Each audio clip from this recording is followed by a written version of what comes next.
Okay, here we are getting ready for the big real estate revival. I'm Greg Rand, your host on Rand on Real Estate. I'm here with Laura Smith, my co-host. How are you? Great, and you? And a beautiful day? Beautiful day, finally. Finally. Yeah, for people in New York that have been under a pile of snow for so long, this is spectacular. I just came back from the White Plains St. Patrick's Day Parade. In green, I see. Yeah, I behaved myself, though. I knew I was did. going to be on the air, so no green beer for me until maybe later on. We'll see what happens there. So this is a show about capitalism, about entrepreneurship, about making money, recession be darned. And we got a lot of things on tap today. We're going to tell you the 3 things you didn't know about how to build wealth in real estate. We're going to talk to a couple of guys who are professional real estate investors who you've never heard of before because they're just quietly out there getting wealthy under the radar, building real estate portfolios. And, you know, Laura, normally these guys don't like sharing their secrets. You know, normally they keep it, you know, that's kind of like trade secrets. But because this is WABC. Yes. And because we asked them to come on to the blowtorch station of all time, they couldn't help it. So we're going to dig some secrets out of these fellows today. And they're going to share with you what they see out there in the marketplace.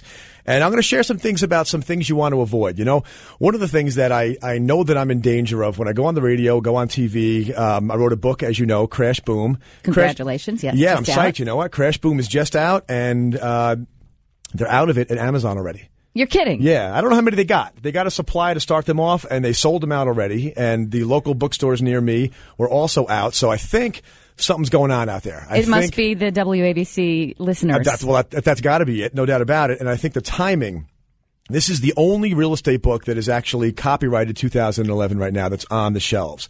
And so my sense of this is that the people out there are looking for a reason to look past this recession once and for all. And so we're going to talk a little bit about that also. But there are some things you need to be careful of, things you have to worry about, because a lot of the books that are out there, a lot of the guys that maybe if you can't sleep and you popped on the television at 2 o'clock in the morning and watch some cable, you may have run across some of these fellows, the get-rich-quick guys. Right? Oh, yeah, lots of those. Yeah, there's always a couple of them out there. And we're going to talk about that and make sure that you know what to avoid, because there's a lot of really lousy advice going around out there. And I am the antidote to that. That's what Rand on Real Estate is. This is the voice of reason of how to get rich in real estate, how to time your transactions right, how to do this the right way, and how to avoid the wrong kind of advice that's out there. So we're going to have a fun hour, chock full of good things. And I want to start doubling back to that experience that I'm having. I launched this book. It's my first book, and it's Crash Boom, okay? It's about how you're going to have crashes and you're going to have booms, and these things follow each other, okay? And there's an inevitability about what is coming next that I want people to get. So this book it absolutely goes into detail to explain to people why this really is a relatively unique point in history. The only thing similar to it was the Great Depression, and it goes into great detail to show how the crises were similar, but the opportunity after the Great Depression is maybe going to be mirrored something like what we see coming next. What happened after the Great Depression? What were the opportunities there? And I go into a lot of detail to tell you exactly how to set a strategy correctly, exactly how to go out and find winning markets that are going to appreciate better than average, how to find properties that are kind of like those ugly ducklings that are hiding right out there in plain sight that everybody else is missing, and show you how this is really a creative and entrepreneurial pursuit, real estate investing. And people don't always realize that. So when you see it through my eyes, through the experiences that I've had, and through the guys that we're going to talk to on the phone in a few minutes, I think you'll get pumped up about the fact that, you know, the internet's cool, real estate's cooler. All right? Apple's got some cool products. Buying stock in Apple's a great idea. Buying American real estate's a better idea. It's always been a better idea. Always been a better idea. Exactly. Because Apple, I hate to say it, eventually something better is going to come along. Yeah, exactly. Eventually it's going to go out of style, and American real estate will not. So some really interesting things happening out there. The quick sales of the book Crash Boom, a real estate book that 2 years ago I could not get publishers to even return my phone calls. They said things like, a real estate book during the housing meltdown? Like, what are you, crazy? And who's going to buy that? And I'm saying, well, it takes you people like a year to get a book out. So we have to be thinking a little bit further ahead anyway. But of course, if there's a housing crisis going on, there's going to be opportunity on the other end. So finally, I found a forward-thinking publisher called Career Press who backed the book. And the fact that it's selling right now, and the fact that they've got me now on sort of the radio book tour, I'm doing radio interviews 1 or 2 a day, and they're mostly business radio stations. And what their reaction to this is like, hallelujah, somebody's finally saying something positive and optimistic and backing it up. You know, they don't want to hear a guy talking rose-colored glasses, but somebody's finally speaking optimistically, and they're finally backing it up. And the response that I'm getting overwhelmingly is people saying things like, I kind of knew this. I kind of felt this in my heart, that all this talk about the real estate market collapsing and the free fall and the meltdown and all this superlative, negative, permanent, the market is done forever. I mean, even the federal government, the president is saying things like, renting is fine. Home ownership is not something that we're going to recommend or push anymore. And so people know this. They know it in their hearts, and now they're going to have the substance behind the argument so they can go out there and spread the optimism to their friends. But that kind of optimism, it's not me that's doing this, obviously, okay? Something is different now. And I've been saying here for the last couple of months that I feel different. As a business entrepreneur who's now running a startup company, launched a startup company a year and a half ago, I'll tell you about it later, ownamerica.com. I feel different, and I think I finally figured out what it is. And that is during the roaring 2000s, which is what I like to call that, this period in the 2000s that was just going wild. We had a country addicted to credit, right? You had households at the very street level, households that were living off home equity, that were living on credit cards, that were perceiving that their nest egg was in their home equity. So they began to live on the equity. They used to pull the equity out. Remember, you used to get letters in the mail saying, hey, here's a $100,000 check from the bank. Just sign it and we'll open your home equity account. So the banks were, or the households were living on credit. Businesses were living on credit. Companies that were competing using the power of their own capital for decades found that their competition, who was borrowing money and elevating their market share by borrowing and increasing their ability to produce and capitalize on the market boom by using credit, they got addicted. And of course, we know the governments, federal, state, local, everybody in between got addicted to borrowing money. But what's really cool is that when this crisis hit, what we know about what households did is we all tightened our belts. We all learned how to live with a little bit less. We all learned that, okay, my home equity is not going to be a cash machine anymore. And I have to learn how to live within my means. And we tightened our belts and we changed our lifestyles. And what we have right now is, even though consumer spending isn't skyrocketing yet, consumer debt retirement, meaning people paying down their debts, paying down credit cards, putting down much bigger down payments on houses when they buy. That is happening in incredible levels right now. If you go out and Google and search that subject, you're going to find lots of articles that talk about the fact that people are just living closer to their means and paying things down. Companies are doing the same thing. They cut employees, unfortunately, but they cut fat across the board. They trimmed down, and they were able to increase their profitability as illustrated by the stock market doing really well. We're like a couple of days after the 1 year anniversary, or maybe the 2 year anniversary. Yeah, 2 year anniversary of the bottom of the stock market. So companies getting healthier made those companies perform better, made the stock market perform better. And the only place left, right, if households were learning to live within their means and shaking off those bad habits, and businesses were doing the same, the only place left was government. They were still borrowing like crazy, still trying to spend their way out of this thing at every level, but that changed. If you watch the news now, what you see across the board, whether it's local, state, federal, certainly within the sound of this broadcast, the governors in and around the New York area are doing a bang-up job right now, just trying to get to the table and do what they have to do to make these states solvent. And what you see down in Washington, there's a lot. People are fighting the good fight now. They're having the conversations now. They're fighting the good fight, and I believe that businesses just like me, big, small, and in between, are all looking at that and saying, all right, now the entire country has gotten the message. We're all going to live within their means. We're getting this animal under control. And what that means is we're able to prosper again as a country and grow again. So you're listening to Rand on Real Estate. We're going to talk about some specifics of how to apply this newfound confidence that I've got, and hopefully you're getting also, to building your nest egg, building your wealth, and capitalizing on the big real estate revival. And call in also. Yes, I was going to say that. Call us, 800-848-WABC. That's 800-848-9222. Back in a minute. Okay, we're back. This is Rand on Real Estate. I'm Greg Rand, your host on 77 WABC, broadcasting from the Small Business Authority studios. I'm here with Laura Smith. How are you? Oh, good. All right, so listen, my website is ownamerica.com. What we've got there is the book. You can buy Crash Boom. Actually, you can't buy it there. You can link from there to Barnes & Noble and Amazon. But as I said, Barnes & Noble is the only place you can get it right now because Amazon is sold out, which is so awesome. I can't even believe it. And how much is the book? The book is, I think it's $16 plus shipping on those sites. And you give tips about how people can invest in the market. I tell them soup to nuts, starting with understanding why this point in history is so incredible in terms of an opportunity because of the big picture big picture moving plates of Earth, okay? The trends of population, the trends of economics, if you buy into the idea that we've got an unprecedented economic crisis since way back in the Great Depression, then I show you what happened after the Great Depression, hint, hints, 75 years of straight real estate appreciation. And the people that had the courage and the guts to see past the crisis before it actually officially ended did really well. So the book you're going to enjoy it. It's an easy read, and you're going to learn something that chances are you've always wanted to know about, which is the ins and outs of real estate as an asset class. And I'm not a geek. I explain it in fun terms. But we have a couple of calls that came in, so let's jump on with that. Colleen from Long Island, how are you? I'm good. How are you? Thank you so much for taking my call. I need some good advice. Okay, it's my pleasure. What's going on?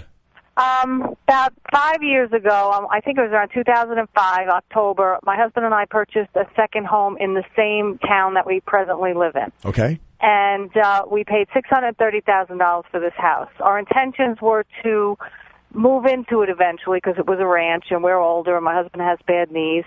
And we've decided over the past few years that we don't want to live in it. We want to stay where we are. We don't want to go through fixing it up and changing it. Okay. But now, I don't even know if I could sell the house for $530,000. So you have a mortgage on it? Yes. Okay. Is that mortgage over the $530 that you think it's worth? No, but what we did was we took a home. We have a line of credit with our present home, so right. We took a line of credit and a mortgage of $350 on that house to pay for the house. Okay. So now, can you rent the house out now to somebody just to be? Rent it out, yes. It's rented out. Good. Okay. Are you covering your expenses right now? No, I'm $600 a month in the hole. Okay. Now, is that an annual lease that you have with the tenant? Yes, I'm doing it year to year because I want to sell the house and I don't want to make a commitment that I can't keep. But every time I think I'm going to sell the house, the market gets worse and worse. Okay. Well, you know what? A couple of things. Number one is that if you can hold for a couple more years, things are going to be significantly better in the next couple of years. And maybe not in terms of home prices on the stats that you hear in the newspaper. They may not change that much between now and then. But what's going to change is that the confidence level is going to come back a little bit. Right now, the buyers know the sellers are desperate. That's the worst possible time to be a seller, when the buyers know that sellers are desperate. Buyers right now are confident to the point of being cocky. And when there's a negotiating stance that is that lopsided, if you could avoid being on the losing end of that, what's going to happen over the next 2 years is that this recession is going to get into the rearview mirror over the next couple of years. I can't tell you exactly when, but you can already feel it happening, okay? As soon as we get sort of a sense that, okay, prices have bottomed out on real estate, the stock market is going okay, the overall economy is going better, unemployment is ticking down a little tiny bit every month right now. So within a couple of years, even if home prices haven't moved yet, you're going to be in a position where buyers are going to not be so confident. And it sounds like the place you bought is in a pretty desirable location. If you were thinking, you called it a second home, is it in a place that's yes, like near the water? Yes, it's like, well, it's not right on the water, but it's walkable. It's like I would say an eighth of a mile. All right, that's awesome. All right, so if you can, a couple of things. You right now are losing a significant amount of money every month, and that stinks, and you'd like to be able to remedy that. You mentioned that you kind of lost interest in fixing it up, so is the place in lousy shape right now? It's not in lousy shape, but it needs updating. Because you might be in a position, if you have any cash on the side, right now what you're getting for rent is completely connected with the kind of condition the place is in.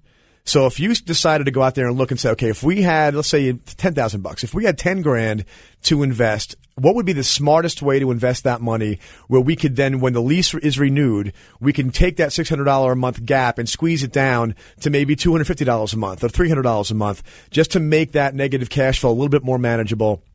And that money that you're investing, I need you to think about it as investing. It's not like don't think of it like I'm throwing money away. I'm the money pit. Just get that out of your mind. You're making an investment to be able to increase the rent you can charge for the place, to close that gap on the negative cash flow, to give yourself a little bit more staying power.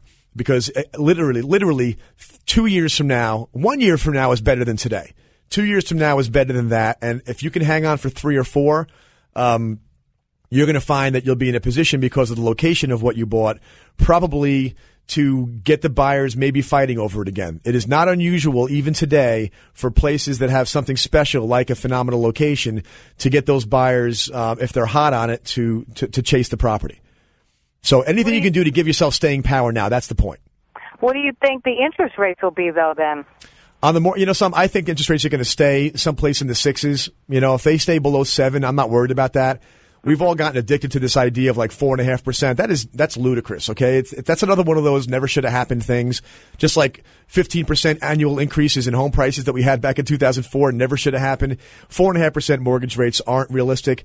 6.5 is where I think it'll be, only because every time the rates try to get any place higher than that, the government turns those dials and pushes it down, because they know, and everybody knows, that home ownership is really the most important marketplace in America. And this last crisis really illustrated that. So, Colleen, thank you. I hope that you have the ability to hold on to that property, because you loved it at one point, and I don't want to see it be a bad investment purely because of the timing. So give yourself some staying power, okay?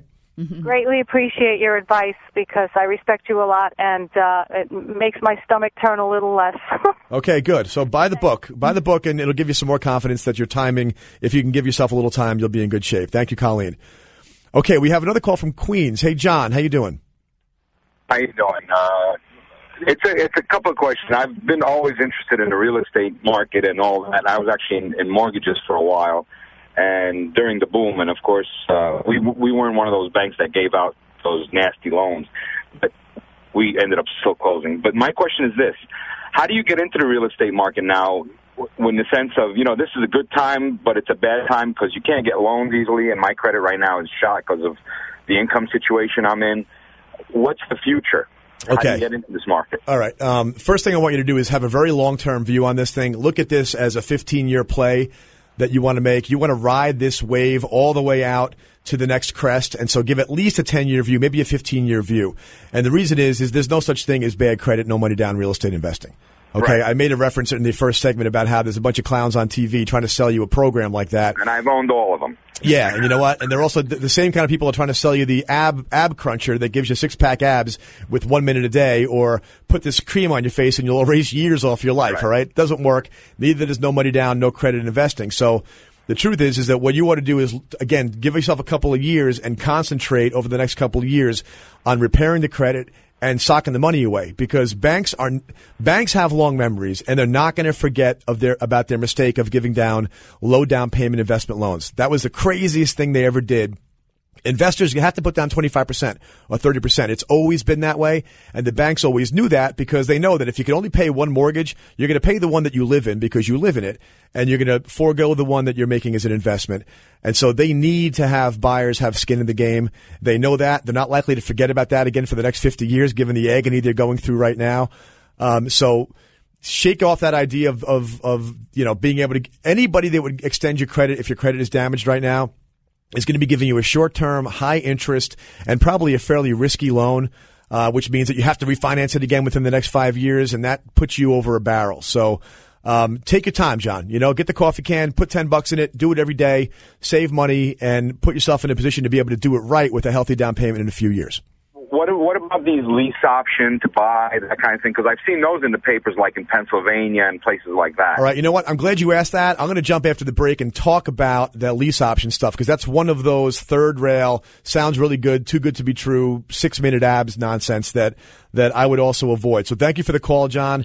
I think we have a break coming up. He wants to know where to get your book. The book. Go to ownamerica.com. You'll see the book on the homepage. You'll see the book on every page. And the links are there to Barnes & Noble and Amazon. And you can go to the local bookstore, but that's probably the easiest way to get it is on the website. Ownamerica.com. Okay, awesome. You're listening to Rand on Real Estate. I'm Greg Rand, 77 WABC. Keep the calls coming, 800-848-9222. When we get back, we're going to talk to a gentleman who's doing this professionally for many years and get some of his insights. Back in a minute.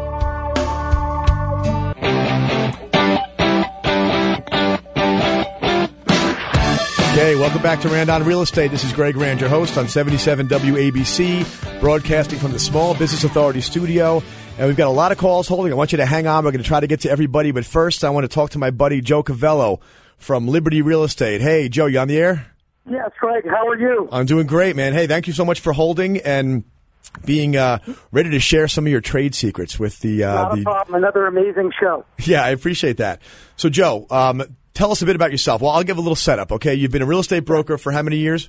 I'd say running about 20 years now. 20 years. And you run a real estate brokerage, which means you have real estate offices in and around Hoboken and the surrounding towns, about 300 real estate brokers in the field. But you have also been building a real estate portfolio all along the way, right? Absolutely. So give us all a sense of how big that, if you don't mind being immodest for a second. I know it's a large portfolio. Give me an idea of how many buildings you've pulled into this portfolio. Right now we're running between my partners, myself, and my agents together with me. It's running around 300 units. 300 units, okay. Yeah. Fantastic. And how many years did it take you to accumulate that kind of portfolio? Probably in about the last 10 to 15 years. Now, let me ask you. So we've just gone through a period where the market went haywire for a few years, and you and I spoke prior to this about how the anomaly really was 2002 to 2006. And then what happened since then was a correction. Did you guys, did you continue to buy through the boom time and in through the bust? Did you take a pause at any point during that period of time? Well, I tell you, it's really always, my motto is it's always the right time to buy real estate. If you're putting down the correct amount of money and you have a long-term outlook, it seems to always pay off. And we were buying real estate during the boom times, but now we're doubling down on that and purchasing real estate now at a higher rate because we feel now is an amazing opportunity. Obviously, I agree with you on that. In the industry where you've had, prices going down and interest rates going down, and that's an amazing time to purchase. Now, Joe, you mentioned that buying with the right long-term time frame and with the right amount of money down. What is that magic number for you, down payment-wise? So, what I always try to do and what I try to teach my clients and agents, you really want to try to put down as much money as you can. Prior to getting into real estate, I was in banking, so I'm very conservative. So I do take on a lot of partners, and the reason for that is, number one, I want everybody to be involved so that everyone can, really gain some financial independence, but also it allows me to put down much more money on the property. So if there is a correction and rents have to adjust, I'm able to adjust the rents and the building will still generate a positive cash flow. So just to explain that further, so you take on partners in that rather than getting a bank to give you more of a debt service on the property, rather than borrowing more money, you'd rather bring a partner in so you borrow less from the bank, you have lower expenses, you share the ownership with somebody else, but you give yourself that staying power by basically, if the economy turns, you can't charge as much rent, but you don't find yourself in a position where, like the gal we spoke to from, I think it was Long Island, who bought the second home, we just spoke to her I don't know if you heard it on hold. Yes, I did. But she's $600 a month underwater, and if she was owning that property with somebody else and they had both piled on the same amount of down payment, she would not have that negative cash flow. So that's really good advice, and I mentioned to listeners, her earning $1,000 a month, she may have only been earning $600 a month, but in that you can wait. You can wait because the market, when it turns, and it always does turn for the better, at that point, she could then either sell or, as she's getting that money that's a positive, pay down even more of the loan so that in the future she could refinance, take some money out tax-free, but still leave 30% in for any other corrections, and then just wait another 7 years to do it again. That's great. I love Joe because he does my job for me. I promised the listeners that I would give him 3 things they'd be able to take away from this show, that things they needed to know about real estate investing. One of them Joe just touched on, which is that if you build equity over time, later on you want to get your hands on the money. You don't sell the property to get the money and then pay capital gains tax. You do a cash-out refinance on the property. You get it tax-free because you're not actually taking a distribution and selling the asset. You're just borrowing against it. So your mortgage debt goes up. You're making less profit on a monthly basis because now your rent is going to pay off more of a mortgage payment, but you get to pull that money out and use every penny of it wherever you want to because you don't have to pay Uncle Sam at that point. Absolutely. I love that, man. I love anytime you get to take money out and not pay Uncle Sam. It's just a wonderful thing, isn't it? Yeah.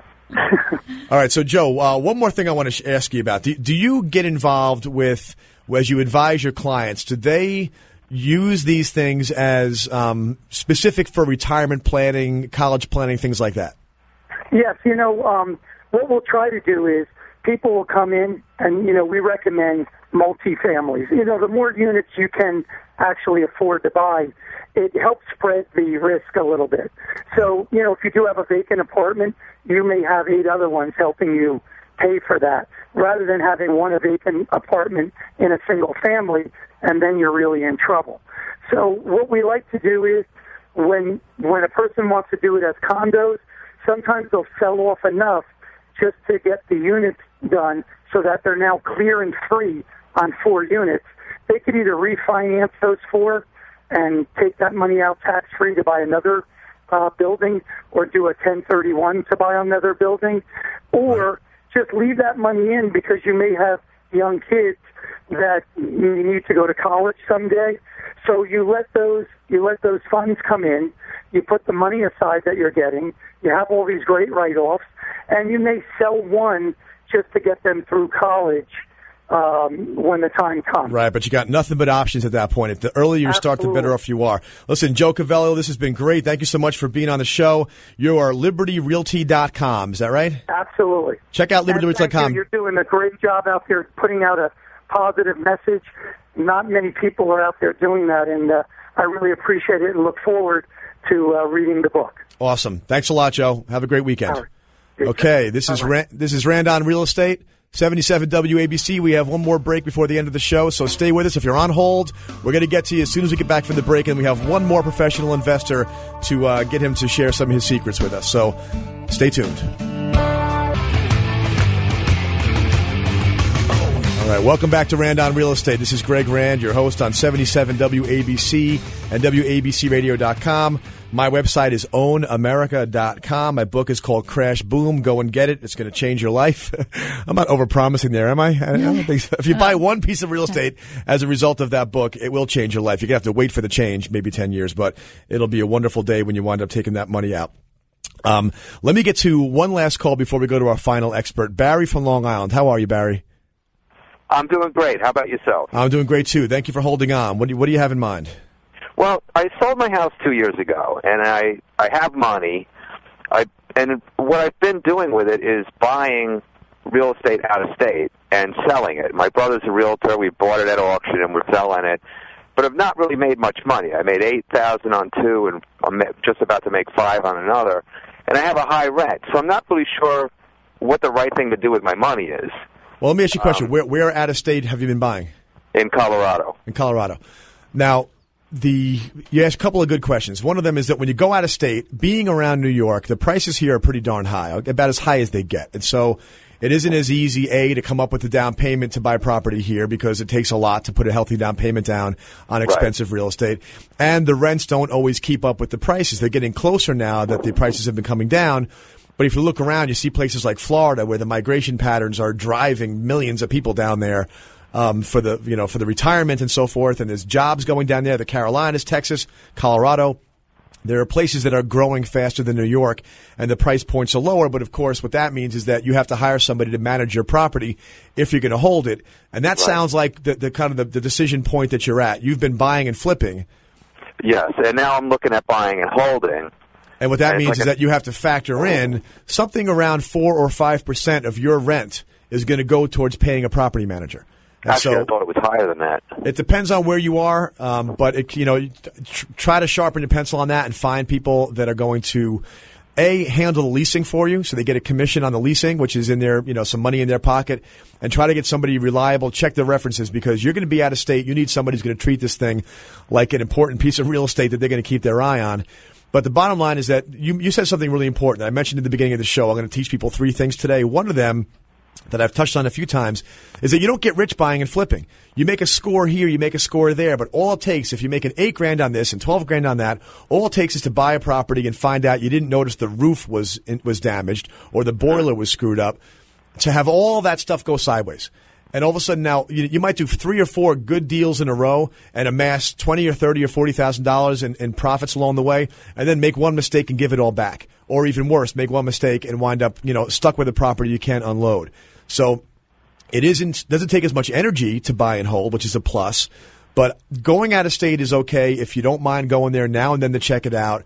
And you pick a place, and Colorado is one of them that's on my top 10 list of places where the population is growing because the lifestyle is great. The places, it's a well-run state comparatively, and the population is young out there, right? So I don't think buying out of state's a bad thing as long as you understand there's a risk of being detached from the property, and you're going to put a lot of your eggs in somebody's basket who's going to watch that property for you.